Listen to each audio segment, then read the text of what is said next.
Judaism is about to be exiled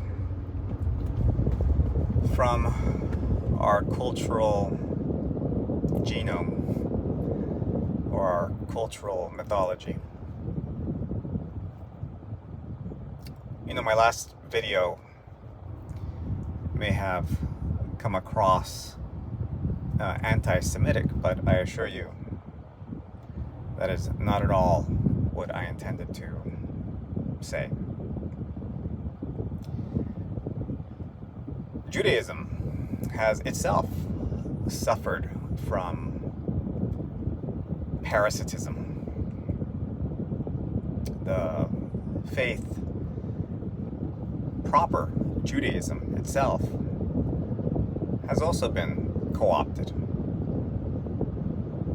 in various different ways throughout the millennia, and most recently politically co-opted through Zionism. It seems to me that throughout history, when a belief system takes root and moves a people and becomes part of their cultural genetic zeitgeist, it's only a matter of time before a political interest leverages that energy. Kind of like I have described happened with Christianity just within 100 or 200 years from its inception. So Judaism has suffered from this as well, tragically, because I think if we knew the Hebrew language and read the Torah as it was originally written, we would have a radically different notion of what the Old Testament means, and perhaps a much more profound understanding of what Judaism actually was when it was founded. Perhaps this is kind of a radical claim, but perhaps it wouldn't be all that different from what Christ wanted to usher in. Not too sure about that, but I'm open to it. So, what I wanted to talk about, though, was that what is happening now and what is happening next. Because yes, over the last 2,000 years, Christianity was parasitized, and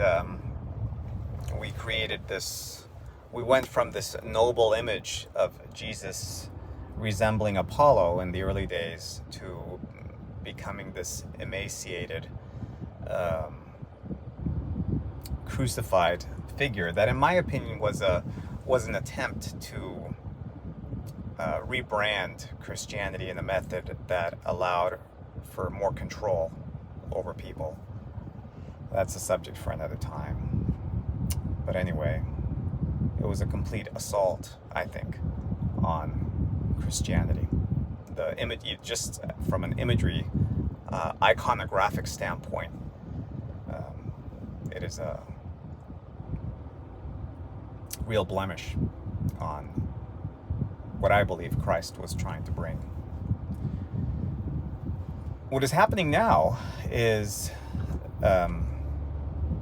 so in the last video I've described that we have in the West created this hybridization of Christianity, Greek Roman mythology, and Judaism, that hybrid, that trifecta, that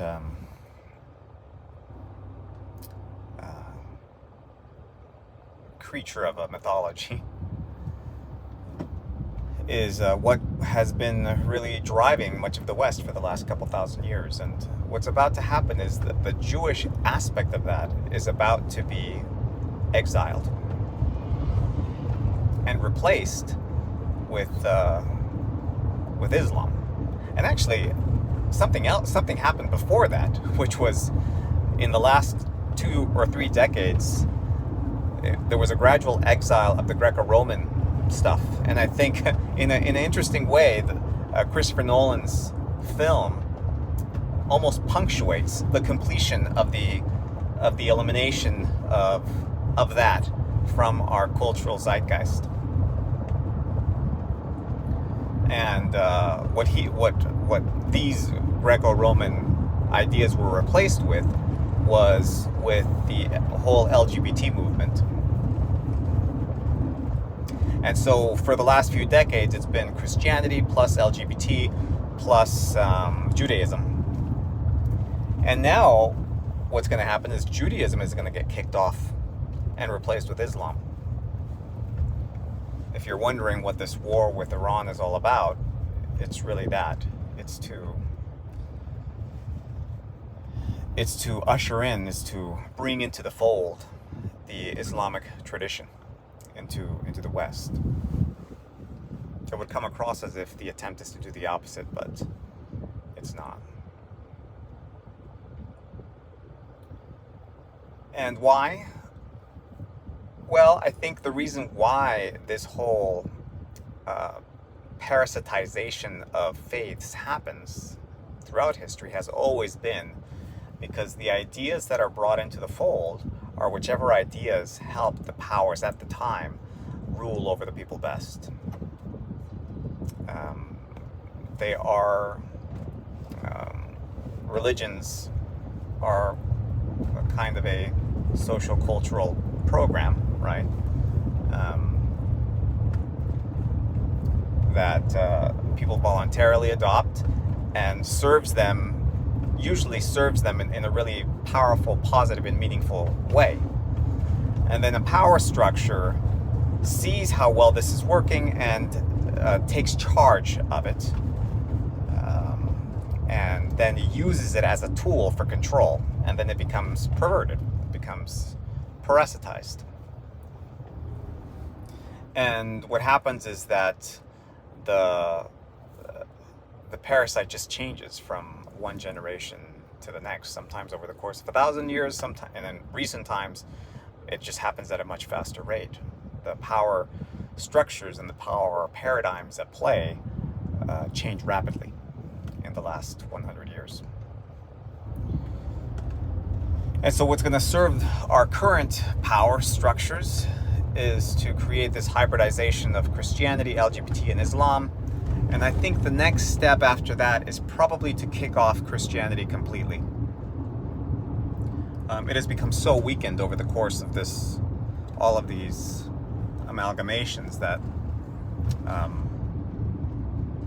it will soon be in its death throes, I think. Or they will attempt to revive it, rebrand it, reboot Christianity.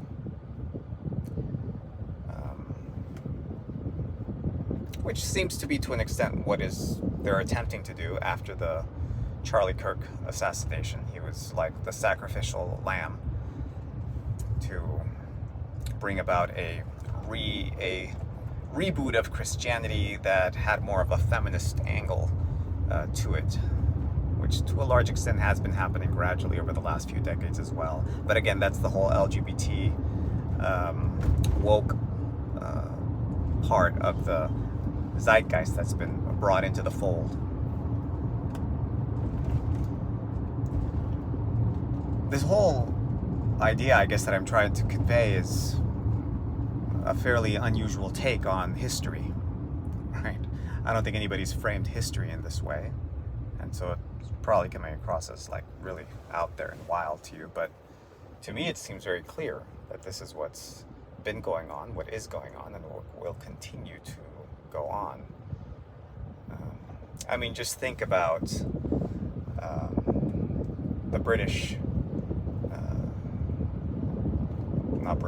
the European kingdoms over the course of the Middle Ages, and the relationship that existed between the priesthood and the king became so enmeshed that kings were eventually believed to be appointed almost by God. They had divine authority. I mean, talk about a crystallization of this. And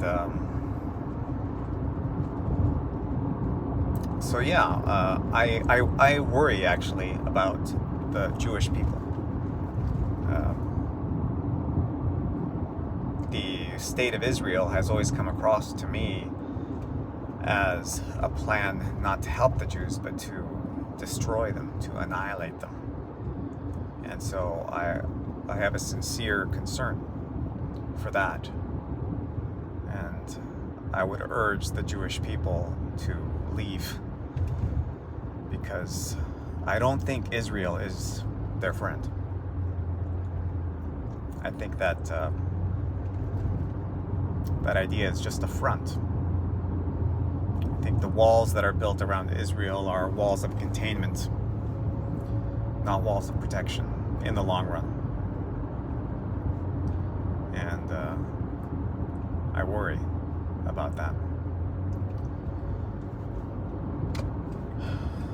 So it's a very peculiar time in history.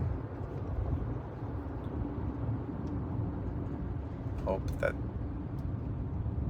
maybe this helps bring some clarity or some perspective to it, and addresses an elephant that has been so unaddressed that perhaps you didn't realize was there.